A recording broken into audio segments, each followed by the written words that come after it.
Olá pessoal, tudo bem? Mais uma aula de Direito Processual Civil, né? Vamos lá. Agora o artigo 154. Aqui, professor Arcângelo, concursosea.com.br, concurso preparatório para o cargo de escrevente do Tribunal de Justiça do Estado de São Paulo, 2017. Olha pessoal, a chance é muito pequena de perguntar algo sobre o oficial de justiça, já que o concurso é para o cargo de escrevente, não é verdade? Então, mas vamos lá. O que cabe ao oficial de justiça fazer? Fazer pessoalmente citações, prisões, cabe ao oficial de justiça fazer, penhoras, arrestos e demais diligências próprias do seu ofício, sempre que possível na presença de duas testemunhas, certificando no mandado o ocorrido com menção ao lugar, ao dia e à hora. Então, cabe ao oficial de justiça fazer citação, prisões, penhoras, arrestos, praticamente penhora, né? E arresto é a mesma coisa, tá ok? Você vai até o local, penhora o bem, né? Lavra um auto de penhora, providencia, ou se for o caso, diante da ausência, né, do proprietário, você faz o arresto. Enfim, não é necessário saber aqui agora o que é penhora e arresto. E também as demais diligências do ofício, sempre que possível, na presença de duas testemunhas. Veja, não fala obrigatoriamente, fala sempre que possível. Sempre possível não é obrigatório. Cabe ainda ao oficial de justiça executar as ordens do juiz a que estiver subordinado. Então, cabe executar as ordens do juiz a que ele estiver subordinado. Então, o oficial de justiça subordinado ao juiz presta, né? Ele deve obedecer às suas ordens. Entregar o mandado em cartório após o seu cumprimento, ou seja, atualmente há as centrais de mandado, né? Cumpre um mandado, certifica e devolve ao cartório, ao central de mandados. Aqui o CPC fala entregar o mandado em cartório, tá certo? Enfim, a central de mandado ou cartório, no fim, é praticamente a mesma coisa. Na prática, a maior parte das comarcas do Estado de São Paulo entrega cumprido a essa central de mandados. Muito bem. O que mais incumbe oficial de justiça? Auxiliar o juiz na manutenção da ordem, ou seja, ele não vai auxiliar o juiz apenas na audiência, ele está dizendo auxiliar o juiz na manutenção da ordem, não menciona se é em audiência ou não, então fiquem bem atentos, tá ok? Lembrando, novo CPC, né pessoal? Então as perguntas podem ser feitas principalmente naqueles artigos onde houve mudança com relação ao antigo CPC. Efetuar avaliações quando for o caso, geralmente ele faz a penhora e já avalia o bem, ok? Lava um auto de penhora e avaliação. E pode no mesmo ato intimar também. 6. O que mais faz o oficial de justiça? Ele certifica em mandado a proposta de autocomposição. Opa, para tudo! Como é que é isso? Sim, vamos mudar a cor aqui, ó. Ou ele vai certificar em mandado uma proposta de autocomposição, ou seja, em que uma das partes oferece acordo, por exemplo, para pagamento, apresentada por qualquer das partes, ou seja, a autocomposição é o acordo. Então o oficial de justiça intimar uma parte, ele faz, essa parte tem uma proposta de acordo e ele vai constar, vai certificar quando da devolução do mandado, qual é a proposta que a pessoa fez. Vou pagar essa dívida em 6 vezes, de tanto, e isso vai constar numa certidão. Então, quando é que ele faz isso? Na ocasião de realização de ato de comunicação que lhe couber, ou seja, intimação, ou na citação, né? Quando ele estiver fazendo citação, intimação, até mesmo quando estiver fazendo penhora, pode ele certificar uma proposta de acordo, chamada de autocomposição. Parágrafo único. Então é importante isso daqui, né? Não havia isso no antigo CPC. Parágrafo único. Certificada a proposta de autocomposição pelo oficial de justiça, né?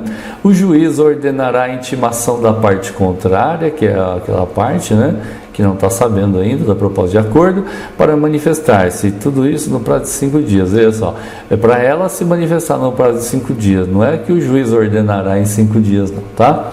Então, vai ter os 5 dias, sem prejuízo do andamento regular do processo, ou seja, o processo continua normalmente, entendendo-se o silêncio como recusa, ou seja, a parte vai ser consultada, olha, houve uma proposta de acordo, se a parte não se manifestar é porque ela entendeu como desinteressante aquele acordo, tá certo?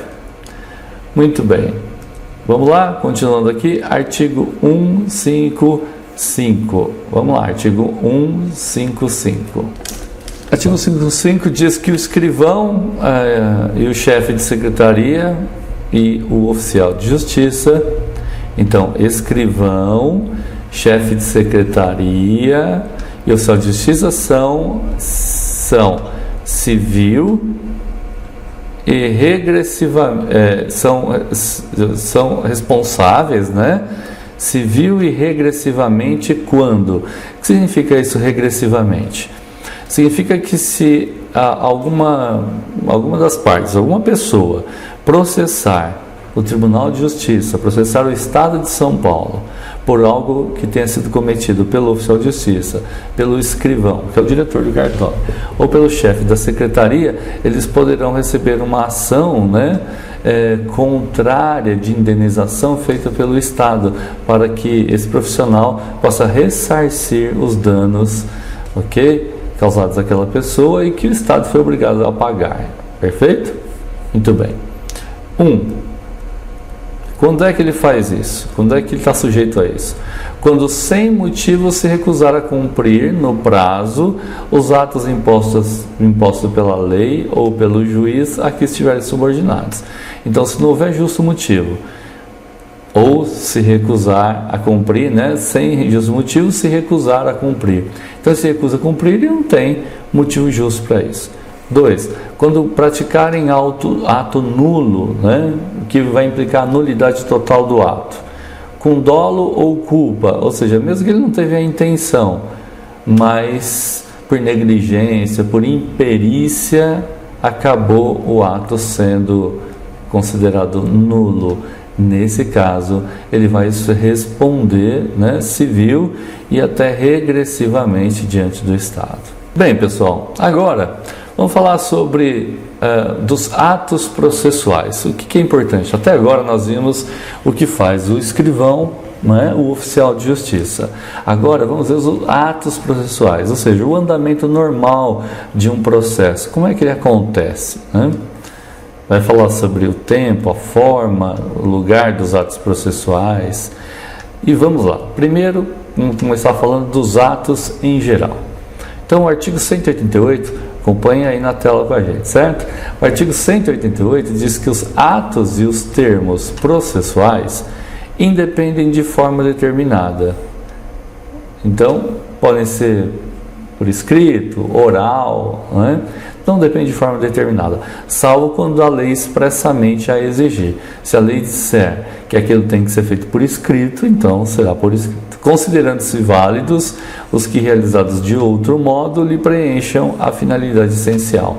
Ou seja, não posso alegar nulidade de um ato se, mesmo diferente daquele determinado, ele acabou preenchendo a sua finalidade. Tá certo? Bom, não houve nenhuma mudança na lei quanto a isso, não, tá? Já era assim, continua sendo assim. No novo CPC não trouxe nenhuma novidade, tá certo?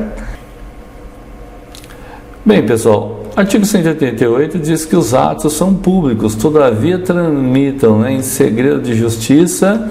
Bom, os atos em geral são públicos, mas podem tramitar em segredo de justiça. Quando? Vamos lá. Primeiro caso em que o processo, né, os autos tramitam sob segredo de justiça, em que exige um interesse público ou social. Então, primeiro é interesse público ou social. Esse é o primeiro caso. E é o juiz que vai declarar isso. 2. Que versem, ou seja, que diga respeito sobre casamento. O antigo CPC falava nas ações de Estado, né? Aqui ele já é mais explícito. Ações de casamento, separação de corpos, né? Quando o marido ou a mulher sai da casa, é tirado da casa. No caso de divórcio, no caso de separação, simplesmente, se não, né? Separação. No caso da união estável, uma ação de filiação, alimentos e guarda de crianças e adolescentes. Então vamos lá. Quais são as ações de casamento que correm em segredo de justiça? Casamento, separação de corpos, divórcio e separação.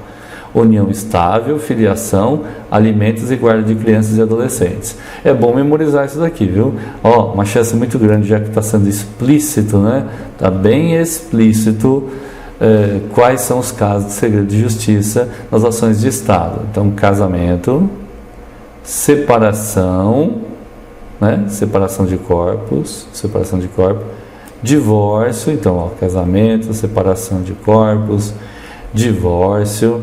No caso de separação, união estável. No caso de filiação, alimentos, guarda de crianças e adolescentes. Então, vamos lá. Casamento, separação de corpos, divórcio, separação, união estável, filiação, alimentos e guarda de crianças. Vamos lá. C, o que é? Casamento. Separação de corpos. O D, divórcio. E aqui, separação. O E, união estável. F, filiação. A, alimentos. Guarda de crianças e adolescentes. Tá certo? Muito bem. 3. Em que constem, então, segredo de justiça. Os processos em que constem dados protegidos pelo direito constitucional ou a intimidade. Então, se houver uma pergunta lá no concurso, né, se o direito constitucional à intimidade é passível num processo, do processo correr sob segredo de justiça, a resposta é sim, né? Perfeito? 4. Que versem, diga respeito sobre arbitragem, inclusive sobre cumprimento de carta arbitral. Arbitragem é o seguinte: imagina que as partes no processo decidam resolver a sua pendência não no judiciário. Em vez de entrar com uma ação, eles escolham um árbitro, né? Tem essas câmaras de arbitragem, até propaganda, né? Até em televisão sobre câmara de arbitragem. É uma espécie de escritório, né? Por exemplo, de advocacia. Nós teremos um árbitro, ele vai dar uma decisão e as partes vão ser obrigadas, se escolheram a arbitragem, vão ser obrigadas a acatar a decisão da arbitragem, tá ok? Do árbitro. Que versa sobre a arbitragem, inclusive sobre cumprimento de carta arbitral, desde que a confidencialidade estipulada na arbitragem seja comprovada perante o juiz. Veja, vai correr em segredo de justiça se lá na arbitragem, na carta arbitral, na decisão do árbitro, houve uma decisão lá, ou uma composição, né, um acordo entre as partes de confidencialidade, que corria de forma confidencial. Comprova isso no juízo e o processo de cumprimento da carta arbitral também vai correr sob segredo de justiça, ok? Ok, vamos seguir adiante aí, né, pessoal? Vamos lá. Bom, prosseguindo, falando sobre os atos, né? Parágrafo 1º, o direito de consultar os autos do processo, né, que tramitem em segredo de justiça. Estava falando dos processos que correm em segredo de justiça, né? Aquelas ações de Estado, na arbitragem e tal. Então, vamos lá. Esses processos, né? O que acontece? Pedir certidões de seus atos é restrito às partes e aos seus procuradores. Então, se o processo corre em segredo de justiça, quem pode pedir certidão do que consta no processo são as partes, que podem pedir, e os seus advogados, ou seja, os seus procuradores. Esses é que têm o direito de pedir certidão do que consta num processo que corre sob segredo de justiça. Tá bem claro isso, pessoal? Leiam aí, repita aí o áudio, o vídeo para vocês entenderem. Parágrafo 2º. O terceiro, ou seja, é uma terceira pessoa, que demonstrar interesse jurídico, então ele vai ter que demonstrar, provar que tem um interesse jurídico, ele pode requerer ao juiz certidão do dispositivo da sentença. A sentença, pessoal, tem várias partes, ok? Então, a sentença ela tem várias partes. Uma delas é o dispositivo da sentença. O dispositivo da sentença é aquela que realmente fala assim, olha, condeno o réu, ou absolvo o réu, ou condeno fulano de tal ao pagamento de tanto, ou fazer isso, ou fazer aquilo. Quando o juiz fala exatamente qual é a sua decisão, esse é o chamado dispositivo de sentença. É uma parte pequena até da decisão, onde vai constar não os motivos pelo qual, o embasamento pelo qual ele está dando a decisão, mas qual é efetivamente a decisão dele, juiz. Ok? Também é possível pedir o terceiro, né? Terceiro que demonstrar interesse, tá? Ele pode pedir também certidão do inventário dos bens, quais são os bens, ou da partilha, quando no caso de divórcio ou de separação, partilhou os bens, houve um divórcio, houve a partilha dos bens, ou um caso de inventário, pode-se pedir também uma certidão nesse caso, tá certo? Vamos lá para o artigo 190? Vamos lá, versão do processo sobre, quando ele diz respeito a atos que admitam a autocomposição, então, quando é possível a autocomposição. Há casos, viu, pessoal, que são direitos chamados indisponíveis. É claro, alguns direitos indisponíveis são até passíveis de autocomposição. Por exemplo, alimentos. Alimentos é um direito indisponível, né? Quem tem esse direito, ok? É um direito indisponível, que ele não pode dispor. O terceiro, ninguém pode dispor daquilo. Exemplo, a mãe não pode dispor dos alimentos do filho, porque é o filho que vai ficar prejudicado. Bom, então, alimentos é indisponível, mas é passível de autocomposição. É lícito que as partes, então, nesse caso, plenamente capazes, né, se as partes são plenamente capazes, elas estipularem mudanças no procedimento, ou seja, mudanças no processo, na forma, no andamento daquele processo, de forma a ajustá-lo a especificidades da causa e convencionar ainda, ou seja, acordarem sobre os seus ônus, né, ou seja, o que é que caberá a um fazer, a outro fazer, quais são os poderes de cada um, quais são as faculdades a serem exercidas por quem quer que seja e os deveres processuais antes e até durante o processo. Então, nos processos, né, que admitam autocomposição, é permitido às partes plenamente capazes estipularem mudanças no andamento, no procedimento, né, para ajustá-lo às especificidades da causa e convencionar sobre o ônus, os poderes, as faculdades, ok? Porque antes nós tínhamos um procedimento ordinário, procedimento sumário, sumaríssimo, e agora é até possível que as partes convencionem quais vão ser os procedimentos, qual o procedimento. Olha, artigo importantíssimo do novo CPC, pode e talvez caia no concurso de escrevente. Por quê? Porque é novo, muito novo isso daqui. Decorem, guardem. Parágrafo único, hein? Vamos lá. Vou até mudar a cor aqui para tratar do parágrafo único. Vamos lá, vou colocar um vermelhinho aqui. De ofício, ou seja, porque é da sua própria alçada, né?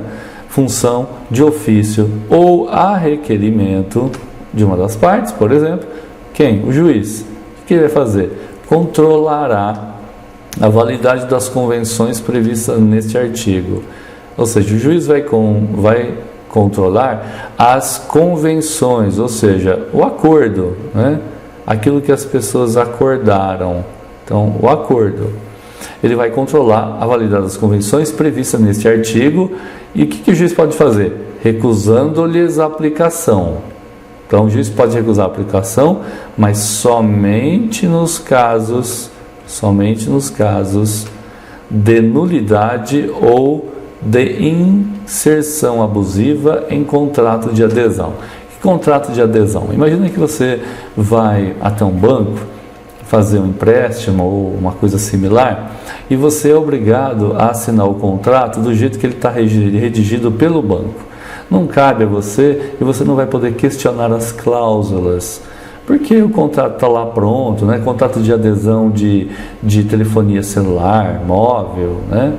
Ou fixa, de TV a cabo, são contratos de adesão, não tem como você questionar com quem você está contratando aquelas cláusulas. A gente chama isso de contrato de adesão.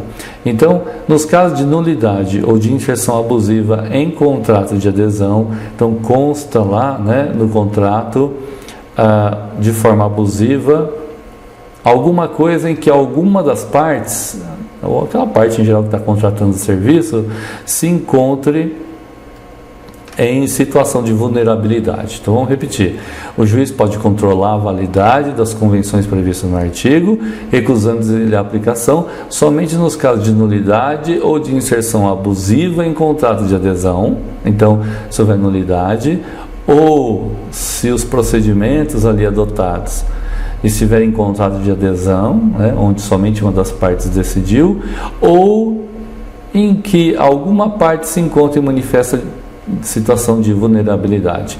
Se o juiz perceber que aquele acordo deixou uma pessoa muito vulnerável, ele pode recusar-se a aplicação àquele novo procedimento, no caso estabelecido entre as partes. Será que ficou bem claro? Acho que ficou, né?